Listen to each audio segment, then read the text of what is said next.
ಆತ್ಮೀಯರೇ ನಮಸ್ಕಾರ. ದೇವರಾಜ ಶಿವಪುರ ಯೂಟ್ಯೂಬ್ ಚಾನಲ್ಗೆ ಸ್ವಾಗತ. 6ನೇ ತರಗತಿ ಗಣಿತ ಪ್ರಕಾಶ ಸಮಮಿತಿ ಪಾಠಕ್ಕೆ ಸಂಬಂಧಪಟ್ಟಂತೆ ಪುಟ ಸಂಖ್ಯೆ 91ರಲ್ಲಿ ಬರ್ತಕ್ಕಂಥ ರಂಧ್ರ ಮಾಡುವ ಆಟ ಅಂತೇಳಿ ತಾವು ಗಮನಿಸ್ತಾ ಇದ್ರಿ. ಇಲ್ಲಿ 1ನೇ ಪ್ರಶ್ನೆಯನ್ನ ನೋಡಿ. ಮುಂದಿನ ಪ್ರತಿ ಚಿತ್ರದಲ್ಲಿ ಮಡಚಿದ ಚೌಕಾಕಾರದ ಕಾಗದದ ಮೇಲೆ ಒಂದು ರಂಧ್ರವನ್ನು ಮಾಡಿ ನಂತರ ಕಾಗದವನ್ನು ತೆರೆಯಲಾಗಿದೆ. ಕಾಗದವನ್ನು ಯಾವ ರೇಖೆಯ ಉದ್ದಕ್ಕೂ ಮಡಚಲಾಗಿತ್ತು ಎಂಬುದನ್ನು ಗಮನಿಸಿ. ಚಿತ್ರ ಡಿ ಯನ್ನು ಒಂದು ರಂಧ್ರ ಮಾಡುವುದರ ಮೂಲಕ ರಚಿಸಲಾಗಿದೆ. ಕಾಗದವನ್ನು ಹೇಗೆ ಮಡಚಲಾಗಿತ್ತು? ಇಲ್ಲಿ ನೋಡಿ, ಇಲ್ಲಿ ರಂಧ್ರ ಮಾಡಿರತಕ್ಕಂತ ಒಂದು ಕಾಗದಗಳನ್ನ ಚೌಕಾಕಾರದ ಕಾಗದವನ್ನು ತೋರಿಸ್ತಾ ಇದ್ದಾರೆ. ಅಂದ್ರೆ ಇದು ಮಡಿಚಿಬಿಟ್ಟು, ಅಂದ್ರೆ ಪೇಪರ್ ಅನ್ನ ಫೋಲ್ಡ್ ಮಾಡಿ ಒಂದ್ ಸರಿ ಪಂಚ್ ಮಾಡಿದರೆ, ಪಂಚ್ ಮಾಡಿದಾಗ ಆ ಫೋಲ್ಡ್ ಮಾಡಿರೋದ್ರಿಂದ 2 ರಂಧ್ರ ಆಗಿದೆ. ಹಾಗಾದ್ರೆ ಈ ರೀತಿ ರಂಧ್ರ ಬರೋದಕ್ಕೆ ಎಲ್ಲಿ ಮಡಚಿದ್ರು, ಈ ರೀತಿ ರಂಧ್ರ ಬರೋದಕ್ಕೆ ಯಾವ ರೀತಿ ಮಡಚಿದ್ರು, ಇದನ್ನ ಯಾವ ರೀತಿ ಮಡಚಿದ್ರು ಅಂತಕ್ಕಂಥದನ್ನ ನೋಡ್ತಾ ಹೋಗೋಣ. ನೋಡಿ, ತಾವು ಗಮನಿಸ್ತಾ ಇದ್ರಿ, ಈ ರೀತಿ ರಂಧ್ರ ಬರೋದಕ್ಕೆ ಈ ರೀತಿ ವರ್ಟಿಕಲ್ ಆಗಿ ಲಂಬ ಸಮಮಿತಿ ರೇಖೆ ಅಂತೇಳಿ ಕರಿತೀವಿ. ಇಲ್ಲಿಗೆ ನಾವು ಮಡಚಿದ್ದಾರೆ. ಈ ರೀತಿ ಫೋಲ್ಡ್ ಮಾಡಿದಾಗ ಇಲ್ಲಿ ಒಂದ್ರ ಮೇಲೆ ಒಂದು ಕುಂತ್ಕೊಂಡಾಗ ಪಂಚ್ ಮಾಡಿದ್ದಾರೆ. ಈ ರೀತಿ ಓರ್ ಬರಬೇಕು ಅಂದಾಗ ನೋಡಿ, ಈ ರೀತಿ ಸಮಮಿತಿ ರೇಖೆಯನ್ನು ಎಳಿಬೇಕು. ನೋಡಿ, ಇದಕ್ಕೆ ಸಿಗೆ ಈ ರೀತಿ ಫೋಲ್ಡ್ ಮಾಡಿದ್ದಾರೆ. ಇಲ್ಲಿ 2-4 ಬಂದಿರೋದ್ರಿಂದ ಈ ರೀತಿ ಫೋಲ್ಡ್ ಮಾಡಿ ಇಲ್ಲಿ ಮಾಡಿದ್ದಾರೆ. ಮತ್ತೆ ಹಿಂಗೂ ಕೂಡ ಮಾಡಬಹುದು. ಈಗ ಬೇಕಾದ್ರೂ ಮಾಡಬಹುದು, ಈ ರೀತಿ ಬೇಕಾದ್ರೂ ಮಾಡಬಹುದು ಅಂತ ಅರ್ಥ. 2 ರೀತಿಯಲ್ಲಿ ಕೂಡ ಇದನ್ನ ಫೋಲ್ಡ್ ಮಾಡಬಹುದು. ನೆಕ್ಸ್ಟ್ ಮುಂದಿನ ಪ್ರಶ್ನೆಯನ್ನು ನೋಡ್ತಾ ಹೋಗೋಣ. 2ನೇ ಪ್ರಶ್ನೆಯಲ್ಲಿ ಸಮಮಿತಿ ರೇಖೆ ಅಥವಾ ರೇಖೆಗಳನ್ನು ಕೊಡಲಾಗಿದೆ. ಉಳಿದ ರಂಧ್ರ ಅಥವಾ ರಂಧ್ರಗಳನ್ನು ಕಂಡುಹಿಡಿಯಿರಿ ಅಂತ. ಸಮಮಿತಿ ರೇಖೆಯನ್ನು ಕೊಟ್ಟು ಒಂದು ರಂಧ್ರವನ್ನು ಕೊಟ್ಟಿದ್ದೇನೆ. ಹಾಗಾದ್ರೆ ಇನ್ನೊಂದು ರಂಧ್ರ ಎಲ್ಲಿ ಬರುತ್ತೆ ಅಂತಕ್ಕಂಥದನ್ನ ತೋರಿಸಿ ಅಂತ ಹೇಳಿ. ನೋಡಿ, ಏನಲ್ಲಿ ರಂಧ್ರ, ಈ ಒಂದೊಂದು ರಂಧ್ರವನ್ನು ಕೊಟ್ಟಾನೆ, ಇನ್ನೊಂದು ರಂಧ್ರ ಈ ಕಡೆ ಬರುತ್ತೆ. ಒಂದು ರಂಧ್ರವನ್ನು ಕೊಟ್ಟಾನೆ, ಒಂದಿಲ್ಲಿ ಬರುತ್ತೆ, ಒಂದಿಲ್ಲಿ ಬರುತ್ತೆ, ಒಂದಿಲ್ಲಿ ಬರುತ್ತೆ, ಒಂದಿಲ್ಲಿ ಬರುತ್ತೆ. ಅಂದ್ರೆ ಅವನು ಆಲ್ರೆಡಿ ಸಮಮಿತಿ ರೇಖೆ ಕೊಟ್ಟಿರೋದ್ರಿಂದ ಒಂದು ರಂಧ್ರವನ್ನು ಕೊಟ್ಟರೆ ಇನ್ನೊಂದು ರಂಧ್ರ ಎಲ್ಲಿ ಬರುತ್ತೆ ಅಂತಕ್ಕಂಥದನ್ನ ನಾವು ಗುರುತಿಸ್ಲಿಕ್ಕೆ ಸಾಧ್ಯ ಆಗತ್ತೆ. ಪ್ರಶ್ನೆ 2. ಪ್ರಶ್ನೆ ಸಂಖ್ಯೆ 3. ಕಾಗದವನ್ನು ಕತ್ತರಿಸುವುದರ ಬಗ್ಗೆ ಇಲ್ಲಿ ಕೆಲವು ಪ್ರಶ್ನೆಗಳಲ್ಲಿ ಲಂಬವಾಗಿ ಮಡಚುವುದನ್ನು ಪರಿಗಣಿಸಿ ನಾವು ಅದನ್ನು ಹೀಗೆ ತೋರಿಸುತ್ತೇವೆ. ಲಂಬ ಮಡಿಕೆ. ಓಕೆ. ಹಾಗೆ ಅಡ್ಡವಾಗಿ ಮಡಚುವುದನ್ನು ಮುಂದೆ ತೋರಿಸಲಾಗಿದೆ. ಅಡ್ಡ ಮಡಿಕೆ. ಇಲ್ಲಿ ನೋಡಿ, ಪ್ರತಿ ಬಾರಿ ಕತ್ತರಿಸಿದ ನಂತರ ಕಾಗದವನ್ನು ತೆರೆದಾಗ ಉಂಟಾಗುವ ರಂಧ್ರದ ಆಕಾರವನ್ನು ಊಹೆ ನಂತರ ಕಾಗದವನ್ನು ಕತ್ತರಿಸಿ ನಿಮ್ಮ ಉತ್ತರವನ್ನು ಪರಿಶೀಲಿಸಿ ಅಂತ. ನೋಡಿ, ಈ ರೀತಿ ಫೋಲ್ಡ್ ಮಾಡಿ ಇಲ್ಲಿ ಕಟ್ ಮಾಡಿದ್ದಾನೆ. ತಾವು ಗಮನಿಸ್ತಾ ಇದ್ದೀರಾ? ಈ ರೀತಿ ಫೋಲ್ಡ್ ಮಾಡಿ ಇಲ್ಲಿ ಈ ರೀತಿ ಬರೋ ರೀತಿಯಲ್ಲಿ ನೋಡಿ, ಇಲ್ಲಿಂದ ಕಟ್ ಮಾಡಿ ಇಲ್ಲಿ ಕಟ್ ಮಾಡ್ಯಾನೆ ಅಂತ. ಈ ಕಟ್ ಮಾಡಿದಾಗ ಇದನ್ನು ಓಪನ್ ಮಾಡಿದಾಗ ಯಾವ ರೀತಿ ಕಾಣುತ್ತೆ ನೋಡಿ. ಇವುಗಳನ್ನ ಫೋಲ್ಡ್ ಮಾಡಿ ಕತ್ತರಿಸಿದಾಗ ಯಾವ ರೀತಿ ಕಾಣುತ್ತೆ ಅಂತಕ್ಕಂಥದನ್ನ ತೋರಿಸ್ತಾ ಹೋಗಿದ್ದಾನೆ ಇಲ್ಲಿ. ಇದು ಕೂಡ ಓಕೆ, ಮಧ್ಯ ಚೆಕ್ ಆಗಿದೆ. ಈಗ ಮುಂದಿನ ಚಿತ್ರಗಳಲ್ಲಿ ಎಷ್ಟು ಸಮಮಿತಿ ರೇಖೆಗಳಿವೆ ಅಂತ. 6ನೇ ಪ್ರಶ್ನೆ, ಮುಂದಿನ ಚಿತ್ರಗಳಲ್ಲಿ ಎಷ್ಟು ಸಮಮಿತಿ ರೇಖೆಗಳು ಇದಾವೆ ಅಂತ. ಇದ್ರಾಗ ಎಷ್ಟು ಸಮಮಿತಿ ರೇಖೆಗಳು, ಇದ್ರಾಗ ಎಷ್ಟು ಸಮಮಿತಿ ರೇಖೆಗಳನ್ನು ಯಾವ ರೀತಿ ಎಳಿತಕ್ಕಂಥದ್ದು ಅಂತೇಳಿ. ಸಮಬಾಹುಗಳು ಮತ್ತು ಸಮಕೋನಗಳಿರೋ ತ್ರಿಭುಜ. ಇದ್ರಾಗ ಎಷ್ಟು ಸಮಮಿತಿ ರೇಖೆಗಳು, ಸಮಬಾಹುಗಳು ಮತ್ತು ಸಮಕೋನಗಳು ಷಡ್ಭುಜ. 94. ಅಂದ್ರೆ 6ನೇ ಪ್ರಶ್ನೆ ಉತ್ತರವನ್ನು ನೋಡೋಣ. ನೋಡಿ, ಈ ಒಂದು ಚಿತ್ರಕ್ಕೆ ಎಷ್ಟು ಸಮಮಿತಿ ರೇಖೆಗಳು ಬರ್ತವೆ ಅಂತಕ್ಕಂಥದ್ದನ್ನು. ಇದು 1, 2, 3, 4. 4 ಸಮಮಿತಿ ರೇಖೆಗಳು ಬರ್ತವೆ. 1, 2, 3, 4. 4 ಸಮಮಿತಿ ರೇಖೆಗಳನ್ನ ಎಳಿಬಹುದು. ಮತ್ತು ಯಾವ ರೀತಿ ಎಳಿಬಹುದು ಅಂತಕ್ಕಂಥದ್ದನ್ನು ಇದರಲ್ಲಿ ನೋಡ್ತಾ ಹೋಗೋಣ. 1, 2, 3, 4, 5, 6, 7, 8 ಸಮಮಿತಿ ರೇಖೆಗಳು ಬರ್ತವೆ. 8 ಸಮಮಿತಿ ರೇಖೆಗಳ ಬರ್ತವೆ. ಮುಂದಿನ ಚಿತ್ರಕ್ಕೆ ನೋಡಿದೆ, ಸಮಬಾಹು ತ್ರಿಭುಜ ಮತ್ತು ಸಮಕೋನ ತ್ರಿಭುಜ ಅಂತಾನೆ. ಈ ರೀತಿ ಒಂದು ಸಮಮಿತಿ ರೇಖೆ, 2 ಸಮಮಿತಿ ರೇಖೆ, 3 ಸಮಮಿತಿ ರೇಖೆ. ಸಮಬಾಹು ತ್ರಿಭುಜ ಆಗಿರೋದ್ರಿಂದ ಎಷ್ಟು ಸಮಬಾಹುಗಳಿರುತ್ತೋ ಅಷ್ಟು ಸಮಮಿತಿ ರೇಖೆಗಳು ಬರ್ತವೆ. 3 ಸಮಮಿತಿ ರೇಖೆಗಳು ಬರ್ತವೆ. ಮುಂದಿನ ಪ್ರಶ್ನೆ ನೋಡೋಣ. ಸಮಬಾಹು ಮತ್ತು ಸಮಕೋನವಿರುವ ಷಡ್ಭುಜ. ಹಾಗಾಗಿ ಇದರ ಒಂದು ಎಷ್ಟು ಬರ್ತವೆ ನೋಡ್ತಾ ಹೋಗೋಣ. ಒಂದು ಸಮಮಿತಿ ರೇಖೆ ಅಂದ್ರೆ 1, 2, 3, 4, 5, 6 ಷಡ್ಭುಜ. ನೋಡಿ ಎಷ್ಟು ಬಾಹುಗಳಿದಾವೆ. 1, 2, 3, 4, 5, 6. 6 ಅಂದ್ರೆ ಷಡ್ಭುಜಾಕೃತಿ. ಸಮಬಾಹು ಮತ್ತು ಸಮಕೋನ ಇರತಕ್ಕಂಥ ಷಡ್ಭುಜಾಕೃತಿಗೆ ನಾವು 6 ಸಮಮಿತಿ ರೇಖೆಗಳನ್ನ ಎಳೆಯಬಹುದು. ಮುಂದಿನ ಪ್ರಶ್ನೆ 7ನೇ ಪ್ರಶ್ನೆ ನೋಡೋಣ. ಮುಂದಿನ ಪ್ರತಿ ಚಿತ್ರವನ್ನು ಟ್ರೇಸ್ ಮಾಡಿ ಮತ್ತು ಸಮಮಿತಿ ರೇಖೆಗಳು ಇದ್ದಲ್ಲಿ ಅವುಗಳನ್ನ ಎಳೆಯಿರಿ. ಈ ಪ್ರತಿ ಚಿತ್ರಕ್ಕೂ ಕೂಡ ನಾವು ಸಮಮಿತಿ ರೇಖೆಗಳನ್ನ ಎಳಿಬಹುದು. ಹೆಂಗ್ ಎಳಿಬಹುದು, ಎಷ್ಟು ಬರ್ತವೆ ಪ್ರತಿ ಚಿತ್ರಕ್ಕೆ ಅಂತಕ್ಕಂಥದ್ದನ್ನು ನೋಡೋಣ. ನೋಡಿ, ಇದಕ್ಕೆ ಮೊದಲನೇ ಚಿತ್ರಕ್ಕೆ ಸಮಮಿತಿ ರೇಖೆ ಈ ರೀತಿ ಮಾತ್ರ ಎಳಿಲಿಕ್ಕೆ ಸಾಧ್ಯ. ನೋಡಿ, ಕೆಲವೊಂದು ಸಂದರ್ಭದಲ್ಲಿ ವಿದ್ಯಾರ್ಥಿಗಳು ಮಾಡ್ತಾರೆ, ಹಿಂಗೂ ಎಳೆದು ಬಿಡ್ತಾರೆ. ಬಟ್ ಇದು ಸಮ ಆಗಲ್ಲ. ಕೇವಲ ಒಂದು ಸಮಮಿತಿ ರೇಖೆ ಮಾತ್ರ ಬರುತ್ತೆ, ಒಂದು ಸಮಮಿತಿ ರೇಖೆ. ಇದಕ್ಕೆ ಈ ಒಂದು ಚಿತ್ರಕ್ಕೆ 2 ಸಮಮಿತಿ ರೇಖೆಗಳು ಬರ್ತವೆ. ಇದಕ್ಕೆ ಎಷ್ಟಿದಾವೆ? 1 2 3 4 ಸಮಮಿತಿ ರೇಖೆಗಳು ಬಂದವೆ. 1 2 3 4 ಸಮಮಿತಿ ರೇಖೆಗಳು ಬಂದವೆ. ಇದಕ್ಕೆ 1 2 3 4 ಸಮಮಿತಿ ರೇಖೆಗಳು ಬಂದವೆ. ಈ ರೀತಿ ಸಮಮಿತಿ ರೇಖೆಗಳನ್ನು ಎಳೆಯಬೇಕಾಗುತ್ತೆ. ನೋಡಿ, ಈ ಗ್ರಾಫ್ ಹಾಳೆಯಲ್ಲಿ ಬರ್ತಕ್ಕಂಥ ಚೌಕಳಿ ಹಾಳೆಯ ಮೇಲೆ ಬರ್ತಕ್ಕಂಥ ಒಂದು ಚಿತ್ರಕ್ಕೆ ಇಲ್ಲಿ ಕೊಟ್ಟಿದ್ದೇನೆ. ತಾವು ಮೊದಲು ಏನ್ ಚಿತ್ರ ಕೊಟ್ಟವನೇ ಎರಡನ್ನೂ ಕೂಡ ಗಮನಿಸಬೇಕು. ಕೆಲವು ಸಂದರ್ಭದಲ್ಲಿ ಏನಾಗುತ್ತೆ, ಬರೀ ಈ ಒಂದು ಚೌಕವನ್ನ ಆಧಾರ ಇಟ್ಟುಕೊಂಡು ಸಮಮಿತಿ ರೇಖೆಗಳನ್ನು ಎಳಿತಾ ಇರ್ತೀವಿ. ಆದ್ರೆ ಇದು ಕೂಡ ಒಳಗೊಂಡಿರುತ್ತದೆ. ನಂತರ ಒಳಗಡೆ ಇರ್ತಕ್ಕಂಥ ಇದನ್ನು ಇಷ್ಟನ್ನು ಕೂಡ ಆಧಾರವಾಗಿ ಇಟ್ಟುಕೊಂಡು ಎಷ್ಟು ಸಮಮಿತಿ ರೇಖೆಗಳನ್ನ ಎಳಿಬಹುದು ಇದಕ್ಕೆ ಇದಕ್ಕೆ ಇದಕ್ಕೆ ಅಂತೇಳಿ ನೋಡೋಣ. ಉದಾಹರಣೆ ನೋಡಿ, ಒಂದನೇ ಚಿತ್ರಕ್ಕೆ ಸಮಮಿತಿ ರೇಖೆಗಳನ್ನ ಎಷ್ಟು ಎಳೆದಿದ್ದಾರೆ? ಒಂದು ಕರೆಕ್ಟ್ ನೋಡಿ, ಇದು ಫೋಲ್ಡ್ ಮಾಡಿದ್ರೆ ಇದು ಒಂದ್ರ ಮೇಲೆ ಒಂದು ಓವರ್ಲ್ಯಾಪ್ ಆಗುತ್ತೆ, ಲಂಬ ಸಮಮಿತಿ ರೇಖೆ. ಆಗ ಈ ಭಾಗದ ಮೇಲೆ ಓವರ್ಲ್ಯಾಪ್ ಆಗುತ್ತೆ. ಓಕೆನಾ? ಎಸ್. ಈ ರೀತಿ ಫೋಲ್ಡ್ ಮಾಡಿದಾಗ ಪೂರ್ತಿ ಈ ಭಾಗದ ಮೇಲೆ ಫೋಲ್ಡ್ ಆಗುತ್ತೆ. ಅಲ್ಲಿಗೆ ಎಷ್ಟು ಸಮಮಿತಿ ರೇಖೆಗಳು ಬಂತು? 1 2 3 1 2 3 4 ಸಮಮಿತಿ ರೇಖೆಗಳು ಬಂದು. ಪಕ್ಕದ ಚಿತ್ರವನ್ನು ನೋಡೋಣ. ಇದರಲ್ಲೂ ಕೂಡ ಅಷ್ಟೇ, ಒಂದು ಅಡ್ಡ ಸಮಮಿತಿ ರೇಖೆ, ಲಂಬ ಸಮಮಿತಿ ರೇಖೆ.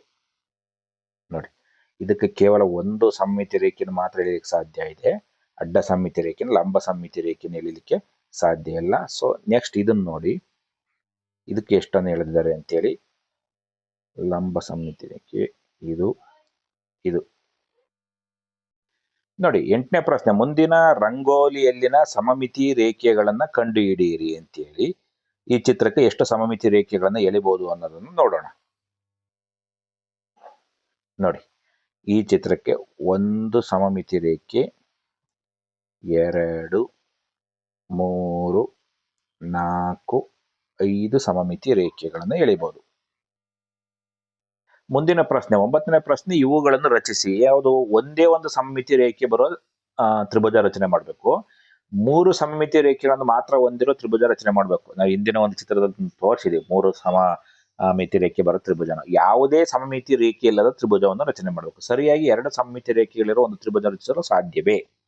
2 ಸಮಮಿತಿ ರೇಖೆಗಳಿರೋ ಒಂದು ತ್ರಿಭುಜವನ್ನು ರಚಿಸಲು ಸಾಧ್ಯವೇ ಅಂತ ಕೇಳ್ತಾನೆ. ನೋಡೋಣ ಆಗತ್ತಾ ಹೆಂಗೆ ಅಂತೇಳಿ. 9ನೇ ಪ್ರಶ್ನೆ ನೋಡೋಣ. ನೋಡಿ, ಒಂದು ಸಮಮಿತಿ ರೇಖೆ ಬರ್ತಕ್ಕಂಥ ತ್ರಿಭುಜ ಯಾವುದು? ಸಮದ್ವಿಬಾಹು ತ್ರಿಭುಜ ಅಂತ ಕರಿತೀವಿ. 2 ಬಾಹುಗಳು ಸಮ ಆಗಿರ್ತಕ್ಕಂಥ ಒಂದು ತ್ರಿಭುಜಕ್ಕೆ ಏನಾಗುತ್ತೆ?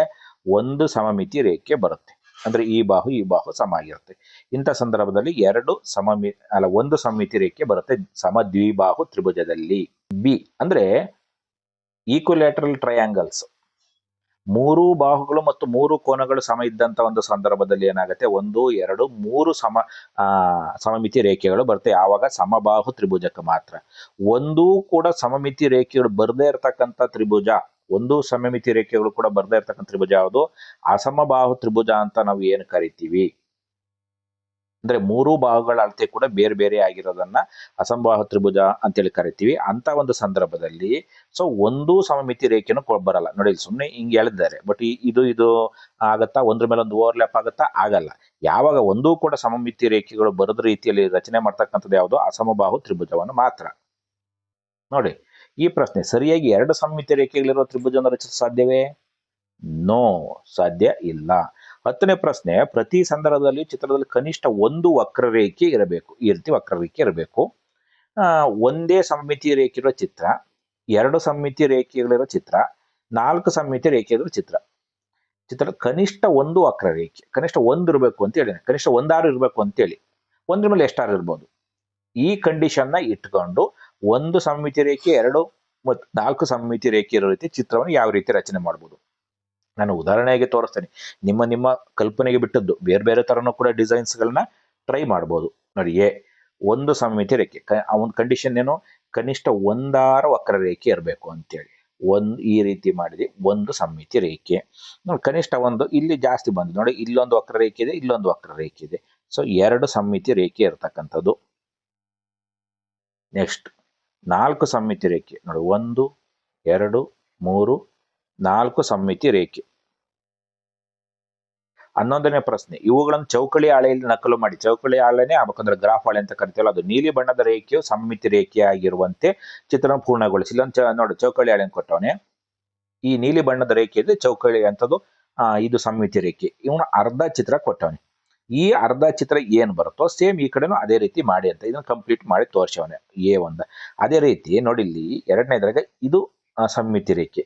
ಸೇಮ್ ಇದೇ ರೀತಿ ಬಂದು ಏನು ಮಾಡಬೇಕು, ನಾವು ಈ ರೀತಿ ರಚನೆ ಮಾಡಬೇಕಾಗತ್ತೆ. ಇಲ್ಲಿ ಸೇಮ್ ಈ ಅರ್ಧ ಭಾಗ ಕೊಟ್ಟ, ಇನ್ನು ಅರ್ಧ ಭಾಗ ಈ ಕಡೆ ಮಾಡಿ ಅಂತೇಳಿ ಅಷ್ಟು ನೋಡ್ತಾ ಹೋಗೋಣ.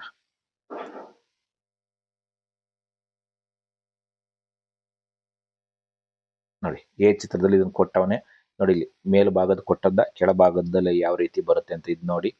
ನೋಡಿ, ಇದನ್ನು ಕೂಡ ಈ ಭಾಗ ಕೊಟ್ಟದ್ದ, ಈ ಭಾಗದಲ್ಲಿ ಹೆಂಗ್ ಬರಬೇಕು ಅಂತ ನೀವು ಚೌಕಳಿ ಹಾಳೆ ಮೇಲೆ ಬರೆದಾಗ ಮಾತ್ರ ಇದು ನೀಟಾಗಿ ಬರೋದು. ಕರೆಕ್ಟಾಗಿ ನೋಡಿ ನೀವು ಎಣಿಸ್ಕೋಬೇಕಾಗತ್ತೆ. ನೋಡಿ, ಇಲ್ಲಿ ಬಾಕ್ಸ್ ಎಷ್ಟಿದಾವೆ, ಇಲ್ಲಿಂದ ಇಲ್ಲಿಗೆ ಎಷ್ಟು ಲೆಂತ್ ಇದೆ, ಕರೆಕ್ಟ್ ಇಲ್ಲಿಗೆ ಅಷ್ಟೇ ಲೆಂತ್ ಬರಬೇಕು. ಇಷ್ಟೇ ನೋಡಿ, ಇಲ್ಲಿಗೆ ಎಷ್ಟು ಲೆಂತ್ ಇದೆ, ಈ ಲೆಂತ್ ಈ ರೀತಿ ಬರ್ಕಂತ ಹೋಗೋದು. ಸೇಮ್ ಇದು ಕೂಡ ಅಷ್ಟೇನೆ. ಇದನ್ನು ಕೊಟ್ಟದ್ದ, ಉಳಿದದ್ದನ್ನು ನೋಡಿ, ಇದು ಮತ್ತು ಇದನ್ನು ನಾವು ಎಳೆದಿದ್ದೇವೆ. ಇದು ನಾವು ಎಳೆದಿರ್ತಕ್ಕಂಥದ್ದು, ಇದು ನಾವು ಎಳೆದಿರ್ತಕ್ಕಂಥ ಅಂದ್ರೆ ಇದನ್ನು ಸಮಮಿತಿ ರೇಖೆ. ಇಲ್ಲಿ ಕೊಟ್ಟ ನೋಡಿ, ಸಮಮಿತಿ ರೇಖೆ. ಈ ರೀತಿ ಸಮಮಿತಿ ರೇಖೆ ಕೊಟ್ಟ. ನಾವು ಸಮಮಿತಿ ರೇಖೆಯನ್ನು ಆಧಾರವಾಗಿ ಇಟ್ಕೊಂಡು ಉಳಿದ ಅರ್ಧ ಭಾಗವನ್ನು ನಾವು ಪೂರ್ಣಗೊಳಿಸಬೇಕು. ನೋಡಿ, ಇಲ್ಲಿ 12ನೇ ಪ್ರಶ್ನೆ ಇನ್ನೂ ಸ್ವಲ್ಪ ಯಾವ ರೀತಿ ಇದೆ. ಮುಂದಿನವುಗಳನ್ನು ಚೌಕಳಿ ಹಾಳೆಯಲ್ಲಿ ನಕಲು ಮಾಡಿ. ಓಕೆ. ಫಲಿತ ಚಿತ್ರವು 2 ನೀಲಿ ರೇಖೆಯನ್ನು ಸಮಮಿತಿ ರೇಖೆಗಳನ್ನು ಹೊಂದುವಂತೆ ಪ್ರತಿ ಚಿತ್ರ ಪೂರ್ಣಗೊಳಿಸಿ. ಇಲ್ಲಿ 2 ಸಮಮಿತಿ ರೇಖೆ ಕೊಟ್ಬಿಟ್ಟಾನೆ. ಇನ್ನು ಒಂದೇ ಸ್ವಲ್ಪ ಕಾಲ್ ಭಾಗ ಚಿತ್ರ ಕೊಟ್ಟವನೆ. ಈ ಭಾಗವನ್ನು ಇಟ್ಟುಕೊಂಡು ಇವೆರಡು ಕೂಡ ಸಮಮಿತಿ ರೇಖೆ ಆಗೋ ರೀತಿಯಲ್ಲಿ ಚಿತ್ರವನ್ನ ಮಾಡಬೇಕು. ನೋಡಿ, ಇದು ಒಂದು ಸಮಮಿತಿ ರೇಖೆ, 2 ಸಮಮಿತಿ ರೇಖೆ ಕೊಟ್ಟಾನೆ. ಇಷ್ಟು ಭಾಗ ಮಾತ್ರ ಚಿತ್ರ ಕೊಟ್ಟಾನೆ. ಇದನ್ನ ಆಧಾರವಾಗಿ ಇಟ್ಟುಕೊಂಡು ನಾವು ಮಾಡ್ಬೇಕು. ನೋಡಿ, 1 2 ಸಮಮಿತಿ ರೇಖೆ ಕೊಟ್ಟಾನೆ, ಈ ರೀತಿ ಕೊಟ್ಟಾನೆ. ಇದನ್ನ ಆಧಾರವಾಗಿ ಇಟ್ಟುಕೊಂಡು ಚಿತ್ರವನ್ನು ನಾವು ಪೂರ್ಣಗೊಳಿಸಬೇಕು. ನೋಡಿ, ಈಗ 1ನೇ ಚಿತ್ರ ಯಾವ ರೀತಿ ಮಾಡೋದು, 2ನೇದು, 3ನೇದು,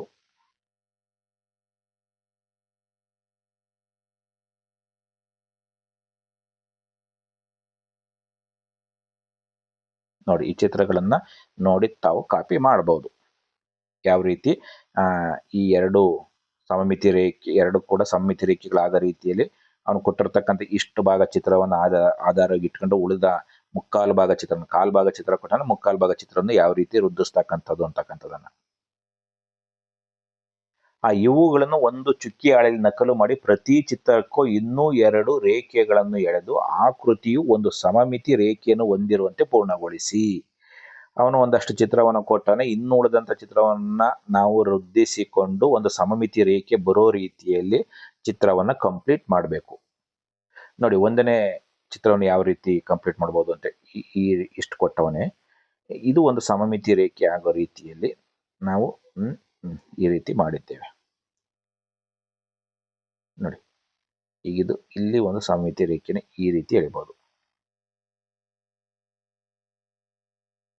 ಹಿಂಗೆ ಸಮಮಿತಿ ರೇಖೆ ನೋಡಿ, ಇಲ್ಲಿ ಒಂದು ಸಮಮಿತಿ ರೇಖೆ ಬರುತ್ತೆ. ನೆಕ್ಸ್ಟ್ ಮುಂದಿನ ಚಿತ್ರವನ್ನು ಯಾವ ರೀತಿ ಕಂಪ್ಲೀಟ್ ಮಾಡಲಾಗಿದೆ ಅಂತ ಗಮನಿಸಿ.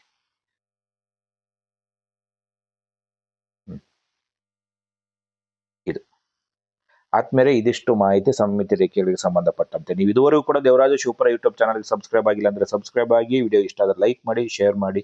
ಧನ್ಯವಾದಗಳು.